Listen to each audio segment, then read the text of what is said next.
In 1937, Napoleon Hill published a specific claim: what you think about, you become. It is a theory that often seems self-evident when we look at the trajectories of high-profile success, from the visionary designers of personal computing to the brilliant architects of modern logistics. Yet, if mindset is the primary driver of reality, it possesses zero value to trade with the world. When someone is convinced they have zero to offer, they stop looking for opportunities to contribute. That lack of contribution results in a lack of rewards, which confirms the original belief that they were valueless. In this cycle, stagnation is a logical outcome of how a person perceives their own utility. A clear example of this loop lived at a busy railway station. A beggar spent every day there, asking passengers for money as they waited for their trains. His survival depended on the idea that he was a passive recipient of charity. He saw himself as someone with no goods, no services, and nothing to trade, only a hand to be filled. That identity was challenged when a businessman refused to give him money, asking instead, "Do you always just take? Have you ever given anything to anyone?" The man explained that as a businessman, he only engaged in exchange, and since the beggar had nothing to offer, there could be no transaction. This logic stripped away the beggar's only means of survival. He was forced to confront the reality that if he wanted to receive, he had to find something, anything, that someone else might actually want. For the next 2 days, the man stopped asking for money. He spent that time trying to reconcile his long-held belief that he was empty with this new requirement to provide value. While sitting by the tracks, he noticed a patch of wildflowers growing in the gravel. He gathered a handful, deciding they would be his currency.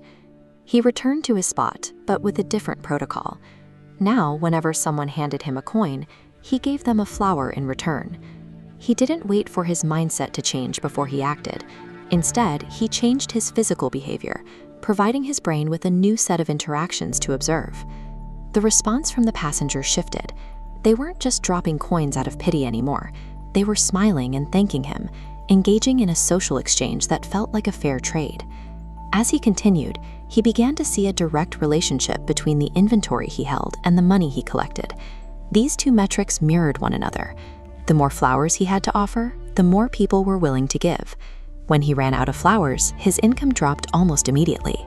This small-scale economy showed that even in a railway station, the willingness of others to give is tied directly to what they perceive they are receiving in return. When the businessman returned weeks later, the man approached him not with a plea, but with a product. The businessman took the flowers and remarked, "Today, you are no longer a beggar.